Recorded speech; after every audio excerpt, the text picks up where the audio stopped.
Hey, everybody. Welcome to this episode of Think Business Live. I'm looking forward to talking to Rick West. Rick, Happy New Year. Thanks so much for taking time to, share your expertise with us.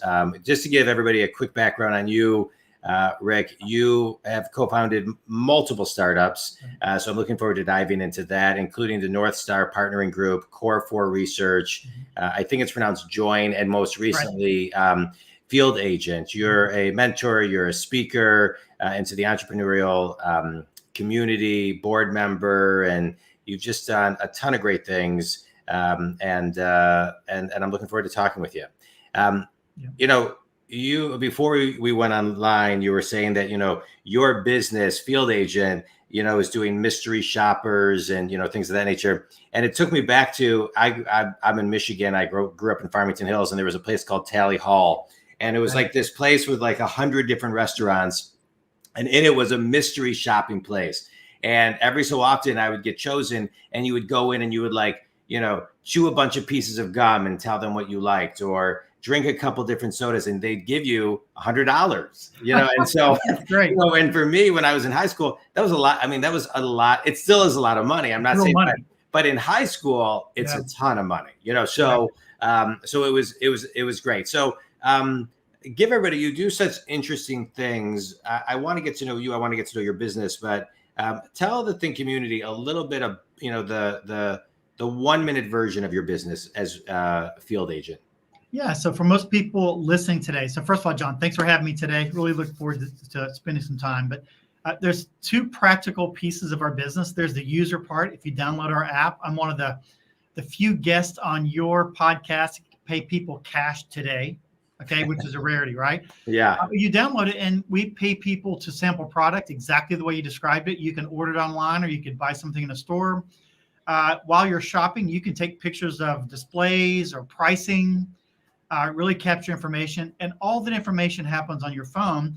And we pay your cash that goes directly into your checking account. We tell people that we were the first app in iTunes to pay someone cash. And that was back in 2010. So way back in the early iPhone 3S days. On the client side, there's really no one on this podcast that has a business that needs public facing information that couldn't use us to capture data. Yeah. So what does that mean? So that was Wall Street Journal, New York Times, right? Explanation. Bring me down to USA Today, of kind of how somebody would, because I think somebody listening to that would say, too good to be true, or what exactly do I need to do? Taking a picture, but yet there's substance behind it. And so kind of break it down even more fundamentally. Yeah. And here's the epiphany that we had. And again, I want you to think of circa 2009, the business community had BlackBerries. The iPhone 3S had just come out. This is pre-selfie days, John. There's no front-facing camera, no video on the phone.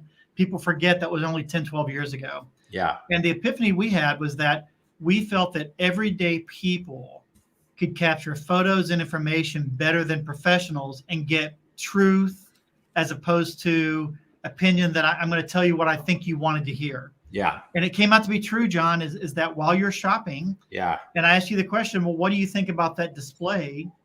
In near real time, you're telling me your thoughts. Correct. And I'm getting everyday people to give me their thoughts as opposed to a trained professional. When that epiphany came up and we said, I think people are going to do this, that really launched the impetus of Field Agent, and it kind of took off from there. Well, I think what you're talking about has so many layers to it. So I want to chat with you about that because, today, I'm working from my house. I also have an office in Birmingham, Michigan. But I could be doing this podcast anywhere. And the lighting doesn't need to be perfect. Nothing needs to be perfect. So the every day, the kind of like what happens in the day, all of the things is very real right now. That's what people want. They don't want doctored pictures. They don't want over edited. They want a podcast with my dog, like you hear barking in the background, because Amazon is dropping off their 10th package for the day. So talk about this. I don't even want to call it a trend because I think it's our new reality, which is everyday people are giving us feedback. And if we go back to, I just want to point this out. If we go back to when Amazon started, Seth Godin wrote a great book called Permission Marketing, which when it was written was very ahead of its time. And it talked about that the future was going to be, if you go to Amazon, I'm putting some words in his mouth, but basically, if you go to Amazon and buy a book, it's going to tell you other people like you, everyday people, that read that book and also bought other books that you may like. And so this concept of everyday people isn't new, but it seems to be at the surface of the way things are moving. Oh, I think so. And so the crowdsourcing concept got us started. So I'll give you a simple analogy people will understand. So, John, you and I are halfway intelligent people. If someone gave us instructions, we could follow them. And so let's assume for a second the two of us are mystery shoppers and we're paid to go into a restaurant to a restroom and Target. Yeah. Because they need to make sure that the restrooms are clean. They have a 10-point scale of 1 to 10. We check the changing table. We look at the sinks, the toilets when we leave. Now, we gave them a rating based on what they're expecting, right? We've been trained, we're rock solid. Now, field agent comes in. I send in a mother of 2 and I ask her opinion. On a scale of 1 to 10, how clean is the changing table? And she said, it's a 2. I'd never put my baby on it. Yeah. But Rick and John said it's an 8 because it looks clean enough. What opinion do you want, John? Do you want Rick and John's opinion of an 8? Or do you want truth from mother of 2 saying, no way I'd put my kid on the changing table? That's the truth that this smart device has given us, because everyone can become an author. Yeah. Everyone can become a truth agent. And that's really what's driving our business. Yeah. Yeah. I love that, because it's everyday people that are making the decisions. Let's kind of expand this into, your business. Well, I real quickly, because something that's just kind of lingering in my head is, how do you prevent, how do you weed out just bad people giving bad, right? So, that person who maybe is a disgruntled person at a specific store who's going to give something negative just because, how do you weed that out, right? Because I want everyday people feedback, but I don't want everyday feedback who don't have clean intent for what exactly I'm looking for. So how as a company do you weed that out of your model? Well, a couple of things. It's like the bell curve of life, right? So we know there's 3% crazies on both ends. 3%. And you got to deal with the crazies over there. Right. I think the same thing holds truth here. So you can imagine we have a rigorous QC process. We make sure that you can't straight line. We review every single photo. We have history of people doing work for us. And so that's the QC part. But the randomness of this is, in the bell curve of life, if I have 100 different people go into a Target in Michigan and they're checking out bathrooms as an example, if I have 100 random people and you look at the data and 99 out of 100 say this, that outlier can be an outlier. Because again, it's not sending in one person and you're taking their opinion. It's the mass amount of this. And we know statistically, if you've got 98% or 99% of the folks saying the same thing, you know what? It walks like a duck, looks like a duck. Yeah, probably is. And there will always be outliers. It's our job to ensure that we don't have consistent people doing bad things. Yeah. But what's more importantly is, if there's an outlier, the power of crowdsourcing technology, especially for things that are like life science and really, really important business decisions, I'm not going to look at one data point. I might look at 2, 3, 4 data points.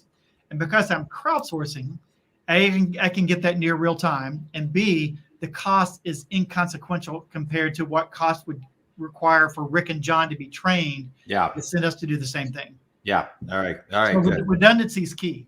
Yeah. Okay, good. I love that. Thank you. Thank you for that, because I think it's important. And I think it's important not only in what you did and what you described, but in so many different things as we look at, as you say, the 3% crazies on each side, the bell curve, and, just our own instincts of everything. Let me ask you this. I want to go back to something you talked about, which is the sliver on how you realized that there was a model for this piece of business. Because I think to get to that sliver takes a lot of time, brainstorming, thinking, beta testing to really understand it. And we're at a time right now where, the great resignation, where people are leaving their jobs. Many are going to other jobs. Many are starting their own companies, right? Yesterday, the Wall Street Journal came out and gave staggering numbers of that people leaving their jobs is the highest. It's the highest month that it's been thus far. And so to the percentage of people that are leaving their jobs or thinking about leaving their jobs who see opportunity in markets, especially when they hear the statistic that by the year 2030, right, there have been many articles written that by the year 2030, 85% of the jobs that exist don't exist today. So there is going to be this disruption, this evolution, these new levels of business where VR, AI amongst, in that metaverse world is going to evolve and change things. And there will be more slivers in the next decade. And so my question is, what was your formula to get to the result of realizing this was a business that you could monetize? Yeah, I think starting out with, I came from a corporate background. So John, I had 16 plus years at P&G in the US and internationally.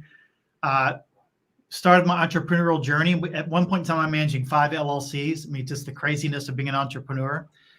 And this was the idea that we had, was that concept of capturing data. But here's what was really important about it, is that if you're an entrepreneur or a wannabe entrepreneur listening, we realized we were solving a problem.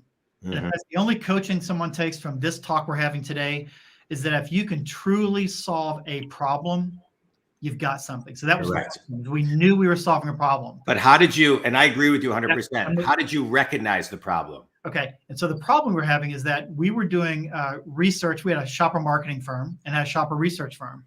Yeah. And we were having to go all over the United States, flying around to capture data inside of stores. We were paying third parties. We had the iPhone in front of us, said there's got to be someone that's using this new technology to capture data.